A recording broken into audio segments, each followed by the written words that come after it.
नमस्कार, मैं रवीश कुमार।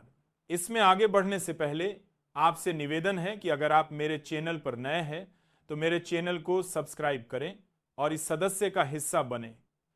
तो आज की ताज़ा खबरों में हम बात करेंगे उस संविधान संशोधन की जो मोदी सरकार द्वारा पेश किया गया है और जो विपक्ष को मिटाने की एक नई साजिश की तरह लग रहा है। 20 अगस्त 2025 को गृह मंत्री अमित शाह ने लोकसभा में 130वें संविधान संशोधन का मसौदा पेश किया। इस संशोधन का नाम है संविधान 130वां संशोधन विधेयक 2025। सरकार इसे अपराधियों को पद से हटाने का कानून बता रही है, लेकिन विपक्ष इसे विपक्ष मिटाओ अभियान का नया हथियार मान रहा है। आज 21 अगस्त 2025 है और बहस गर्म है। लोकसभा में हंगामा हुआ। विपक्ष के सांसदों ने बिल की प्रतियां फाड़कर फेंकी और इसे जेपीसी संयुक्त संसदीय समिति में भेज दिया गया। लेकिन क्या यह वाकई अपराध मिटाने का कानून है या विपक्ष को जेल के रास्ते सत्ता से बाहर करने की चाल? आइए इस पर गहराई से बात करते हैं, क्योंकि जनता को सच जानना चाहिए। पहले तो यह समझिए कि यह संशोधन क्या कहता है। संविधान की धारा 75, 164 और अन्य संबंधित प्रावधानों में बदलाव प्रस्तावित है। अगर कोई प्रधानमंत्री, मुख्यमंत्री, केंद्रीय मंत्री या राज्य मंत्री पर ऐसा अपराध का आरोप लगे जिसमें 5 साल या उससे अधिक की सजा हो सकती है और अगर वह 30 दिनों तक जेल में रहता है तो उसे अपना पद छोड़ना पड़ेगा। सुनने में अच्छा लगता है ना? नैतिकता का मूल्य, भ्रष्टाचार के खिलाफ लड़ाई। लेकिन असलियत क्या है?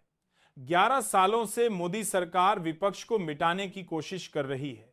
ईडी, सीबीआई जैसी एजेंसियों का इस्तेमाल करके ईडी ने 5,892 केस दर्ज किए, लेकिन सजा सिर्फ 15,020 में हुई। 90% से ज्यादा केस विपक्ष के नेताओं पर। कई नेता डरकर बीजेपी में चले गए, मंत्री बन गए, मुकदमे रफा दफा। अब यह संशोधन उस खेल को कानूनी जामा पहनाने की कोशिश है। विपक्ष के मुख्यमंत्री को 30 दिनों के लिए जेल में डालो, जमानत का विरोध करो और पद खुद ब खुद चला जाएगा। सरकार गिर जाएगी और बीजेपी की मनमर्जी। ताजा अपडेट। आज सुबह विपक्षी नेताओं ने प्रेस कॉन्फ्रेंस की। कांग्रेस के राहुल गांधी ने कहा, यह संशोधन लोकतंत्र की हत्या है, वोट चोरी के आरोपों से ध्यान भटकाने की साजिश। टीएमसी की ममता बनर्जी ने इसे काला बिल कहा।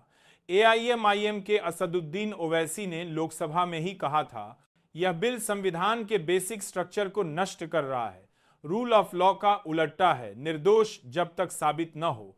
लेकिन यहां आरोप लगते ही सजा। डीएमके, सपा, राजद सब विरोध में हैं। वहीं बीजेपी का कहना है कि यह नैतिकता बहाल करेगा। अमित शाह ने कहा, हमारे समय में आरोप लगने पर जांच हुई, विपक्ष के समय नहीं।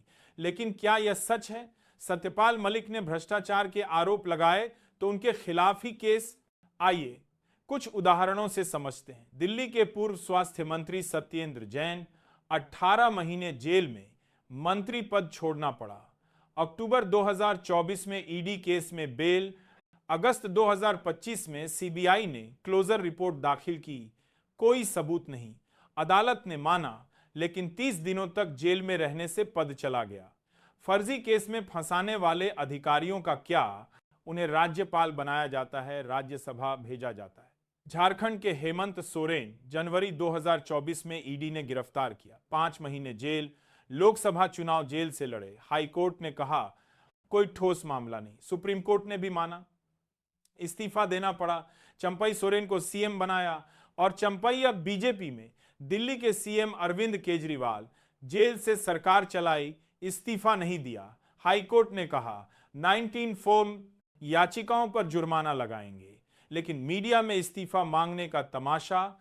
अब ताजा खबर। बिहार में तेजस्वी यादव और राहुल गांधी की रैली।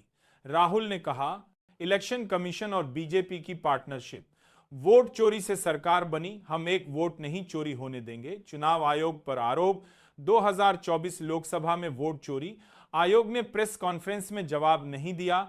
बीजेपी सांसद से हलफनामा नहीं दिया कि यहां पर समग्र 1/20 वोट चोरी से जाता है और बीजेपी की पार्टनरशिप लेकर बनी होंगी और बीजेपी मांगा, लेकिन विपक्ष से मांगता है। क्या यह संशोधन उससे ध्यान भटकाने के लिए, जैसे पहले जाति गणना, महिला आरक्षण बिल ऐतिहासिक कहा लेकिन लागू कब, महिला बिल तो पता नहीं कब आएगा, दूसरे बनी को जगदीश मंत्री, बनी को जगदीश मंत्री, बड़ी आरक्षण काम करने के गृह मंत्री अमित शाह का पुराना केस, सोहराबुद्दीन एनकाउंटर, जेल गए, इस्तीफा दिया, लेकिन जज लोया की मौत संदिग्ध, सुप्रीम कोर्ट ने जांच नहीं की, 15 दिनों में 10,000 पन्नों की चार्जशीट पढ़कर बरी, सीबीआई ने अपील नहीं की।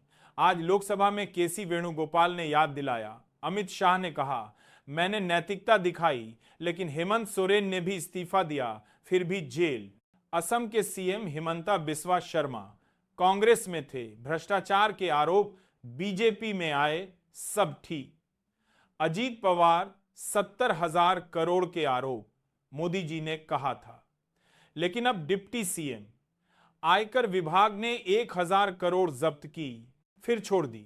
मधुकौड़ा लूट के आरोप, लेकिन बीजेपी के मंच पर हिमंता ने कहा केस बंद नहीं होगा, लेकिन क्या हुआ, मोदी सरकार के ऐतिहासिक कानूनों का रिकॉर्ड, इलेक्टोरल बॉन्ड असंवैधानिक, आईटी रूल्स, फेक न्यूज दबाने के कोर्ट ने खारिज, बुलडोजर न्याय, सुप्रीम कोर्ट ने असंवैधानिक कहा, चुनाव आयुक्तों को एफआईआर से सुरक्षा, जब विपक्ष मणिपुर पर चर्चा मांग रहा था, अब वोट चोरी के आरोप तो पहले से सुरक्षा, विपक्ष कह रहा है यह संविधान बदलने की साजिश, अगर पास हुआ तो न्यायपालिका से पहले कार्यपालिका फैसला सुना देगी, जनता के वोट का क्या, चुने हुए सीएम को 30 दिनों में हटा दो, नीतीश कुमार, चंद्रबाबू नायडू समर्थन करेंगे, खतरा उन पर भी, लेकिन ईडी की तलवार है रवीश कुमार की नजर में, यह कानून दुस्साहसिक है, ऐतिहासिक नहीं। गोदी मीडिया कूद रहा है, लेकिन जनता समझिए